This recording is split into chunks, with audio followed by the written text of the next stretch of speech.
मुस्कुरा के जीवन छेड़े प्यार की धुन, नए नए सपने आँखों में बुन।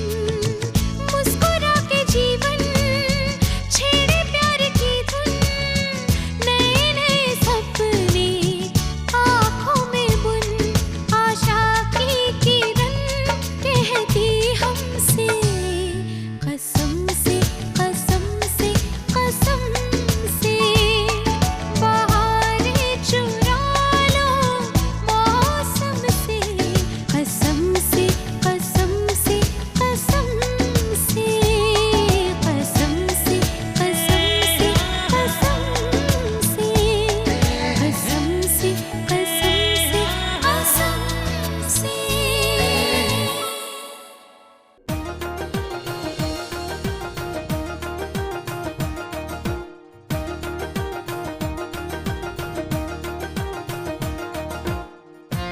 हल्दी रंग निखारती और खूबसूरती लाती और चंदन सुगंध देता। तुम्हारी बड़ी बहन होने के नाते मैं हमेशा ये दुआ करती हूँ कि तुम्हारी आने वाली जिंदगी में ये खूबसूरती और मुस्कुराहट हमेशा तुम्हारी शादीशुदा जिंदगी खुशहाल रहे।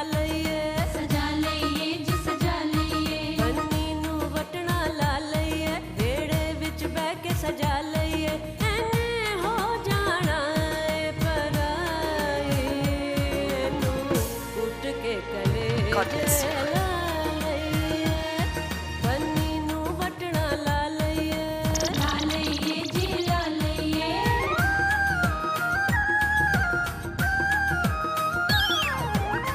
भाई देखो हल्दी चंदन से कैसा रूप निखरा है इसका। हाँ। और पता है मेरे को एक बात का खतरा है। क्यों दादी? मैं सोच के ये नहीं बोल रही थी कि ये लड़की तो वो नहीं कोई दूसरी हो गई है। हाँ, मैंने कितनी सोहनी दिख रही है। अरे नजर न लग जाए। तो काला टीका लगा देना। जिज्ञासा, तुम्हें हल्दी लगाते हुए कुछ महसूस हुआ? हाँ महसूस हुआ। चंदन और हल्दी का stickiness. My God, I hate it. अच्छा मेरी नाक बंद है तो मुझे पता नहीं चला, लेकिन हाँ इसे हल्दी लगते थे मुझे अपनी शादी के दिन याद आ गई। कितनी सुंदर थी मैं, कितनी रेयर फीलिंग, आंखें जलने लगी। अरे ये जलन इसीलिए है कि आपकी आंखों में हल्दी का पाउडर लगा हुआ है।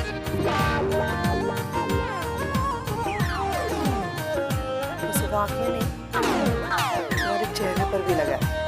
पीली पीली दिख रही हो, लोगों को लगेगा जॉन्डिस हो गई। पहले तो मुंह करा।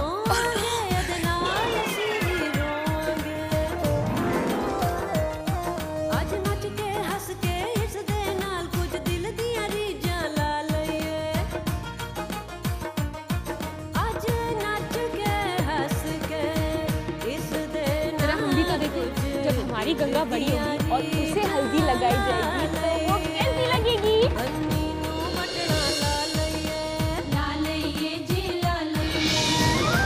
ओए हमारे पंजाब में तो हल्दी की रस्म गिद्दे और भंगड़े बिना पूरी नहीं होती है। हाँ।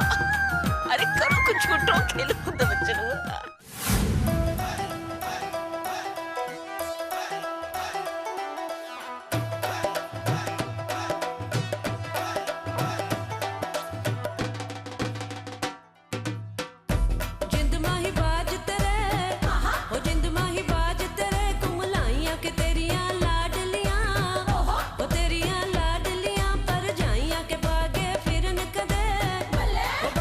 फिरन कदे ना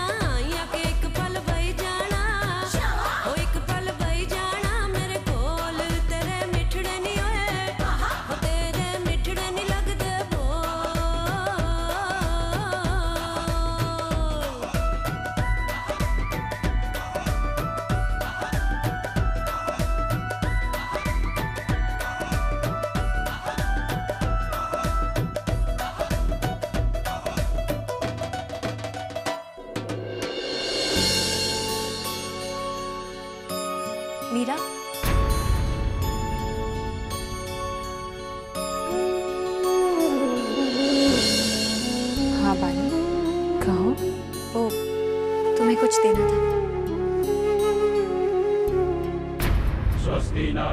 तुम्हारा मंगलसूत्र शायद कल रात तो मेरे कमरे में भूल गई थी। स्वस्ति नस्तारिचो अरिष्टनेमिः स्वस्ति नो बृहस्पति ददातु। थैंक्स।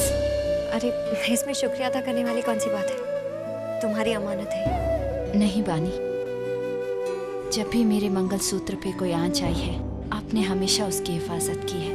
रिश्ते निभाना कोई आपसे सीखे, लेकिन मैं सिर्फ मुंह से शुक्रिया अदा नहीं कर रही हूँ। मैं आपको एक सरप्राइज देना चाहती हूँ, मेरी तरफ से एक छोटा सा तोहफा। मना मत कीजिएगा प्लीज। तोहफा? कैसा तोहफा? वो आज शाम को आपको पता चल ही जाएगा।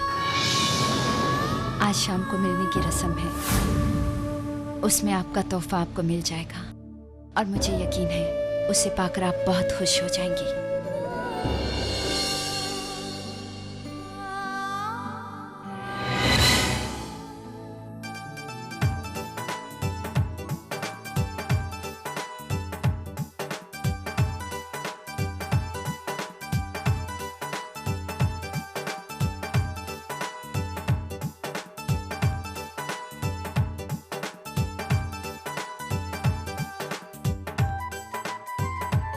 समझ में नहीं आ रहा है मीरा जी किस तोहफे की बात कर रही थी।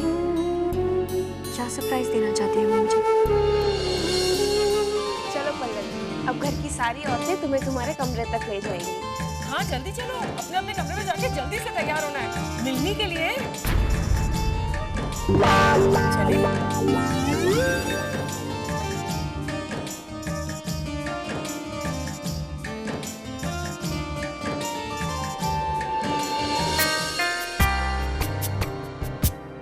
जानो, ये जो हल्दी का दाग है ना, इसे जल्दी जाकर साफ कर लो, वरना ये ऐसे ही लगा रह जाएगा।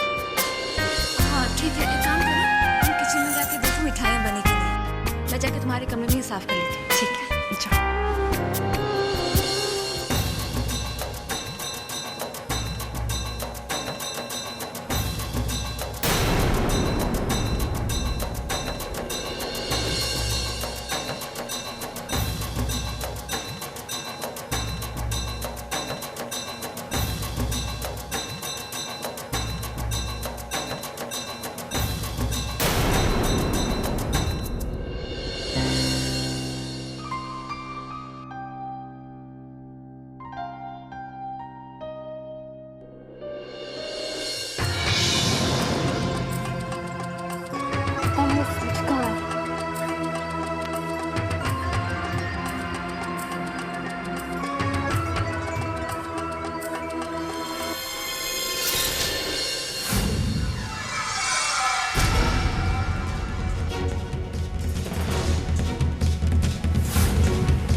अंधेरा था, मुझे समझ नहीं आया।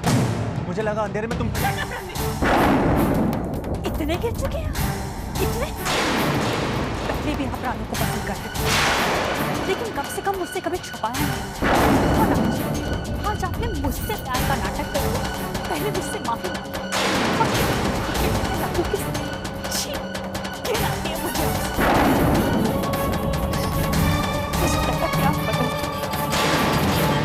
वाकई में मुझे प्यार करने लगी, लेकिन आज आपने मुझे फिर से गलत साबित कर दिया, फिर से गलत साबित कर दिया। अरे जानते हैं आप, आपके वापस लौट कर आने की मैंने संतोषी माँ से कितनी मन्नतें मांगी, लेकिन आपने मेरी प्रार्थना, मेरे विश्वास को 1 मिनट में खत्म कर दी। सब कुछ खत्म कर दिया, सब कुछ खत्म कर दिया। आज मुझे आप पर नहीं, अपने आप पर गुस्सा आ रहा है। कैसे सोच लिया मैंने कि आप जैसा इंसान वाकई में बदल जाएगा? कैसे सोच लिया मैंने? क्या हुआ? राशि, बात क्या है? रणवीर ने जबरदस्ती करने की कोशिश की।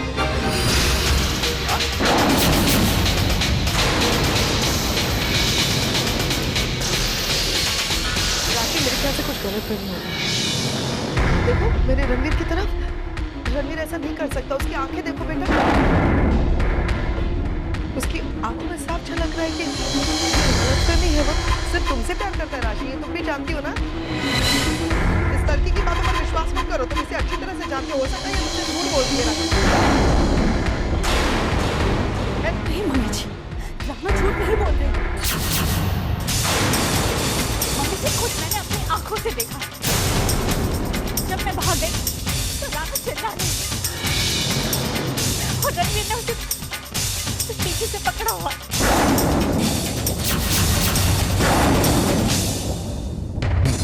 सामने तुम माफी मांग रहे थे, ऊपर आकर तुम्हें ये हरकत। मैंने कहा था हमारा विश्वास पाने के लिए तुम्हें बहुत मेहनत करनी पड़ेगी। कहा था ना मैंने। ये हरकत करके ये विश्वास दिला दिया कि तुम हमेशा अपने और गलत रहोगे।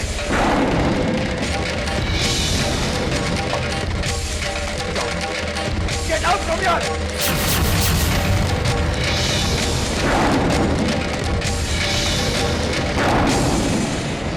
एक मिनट रणवीर,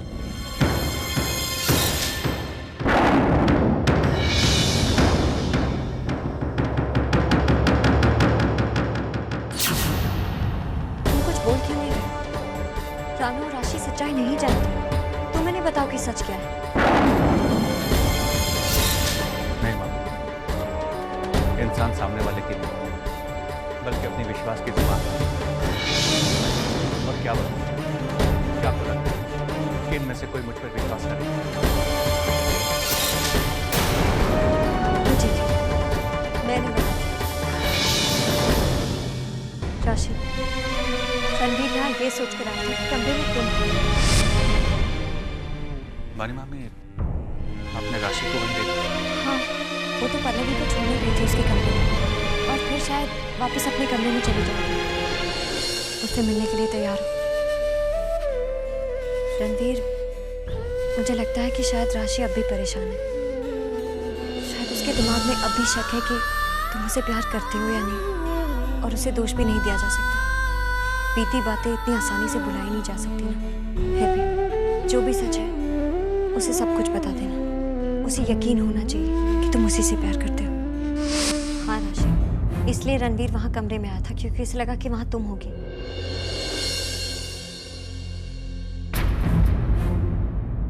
और रही बात रणवीर और रानो के रिश्ते की, उस बारे में भी मेरी रणवीर से बात हो चुकी है।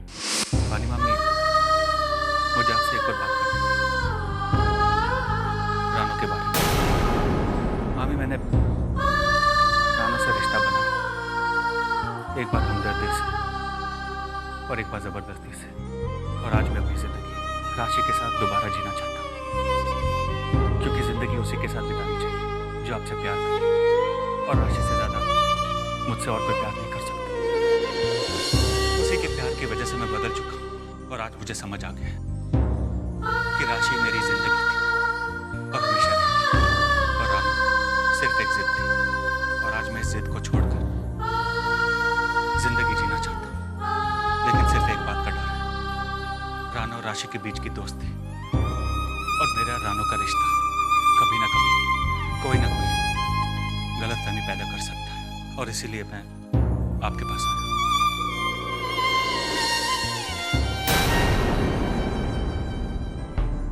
ये लीजिए डिवोर्स पेपर्स मेरे और रानू के। मामी, अगर आप रानू को समझा सके कि मैं डिवोर्स क्यों चाहता हूँ तो शायद हम तीनों की जिंदगी सही रास्ते पर निकल पड़े। जरा देखो रणवीर, ये वही है जो अपने अभिमान, अपने जिद के लिए किसी से भी बगावत कर जाता था, पर अब वो बदल गया। जिसने कभी माफी मांगना या झुकना नहीं सीखा था, आज उसी ने अपना अभिमान, अपनी जिद सब कुछ छोड़ दिया है।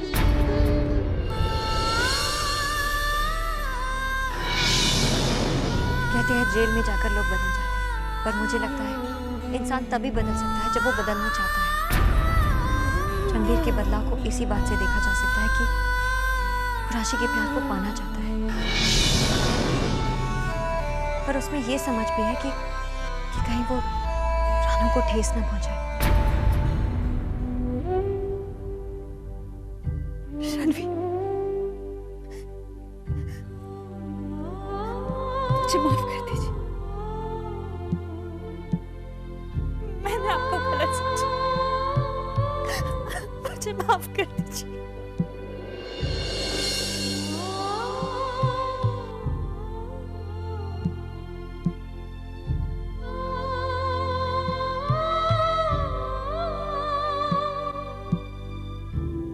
ओए, तुम सब कर क्या रहो यहाँ पर? आदित्य, कुछ तो शुरू कर। देखना बेटी बहू मिल गए आपसे। चलो सब नीचे चलो। अरे लड़के वाले आने वाले, मिलने की रस्म करनी है ना। आ रहा हूँ।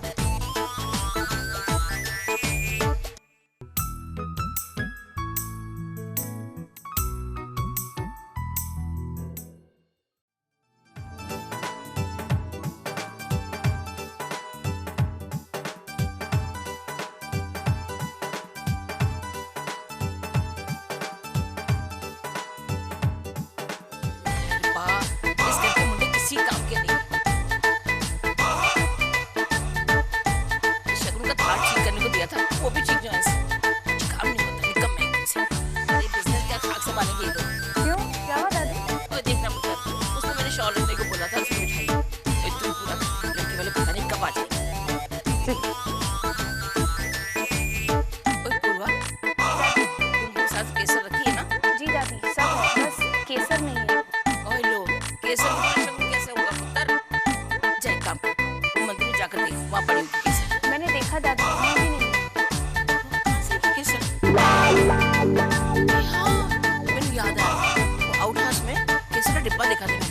Out house? पर दादी, वहाँ जाएगा कौन? पिछले कई दिनों से वहाँ अजीब अजीब हादसे हो रहे हैं। कुछ नहीं है, ऐसे बकवास करते सब लोग। कुछ नहीं हो रहा है, मैं जाकर देख के आती हूँ। दादी, मुझे अभी सूरज का फोन आया। उसने कहा कि उसके परिवार में रास्ते में, बस वो अभी पहुंचते ही होंगे। मैं अभी आई हूँ। लोग आ रहे हैं, केसर नहीं है। अब मैं जाती हूँ।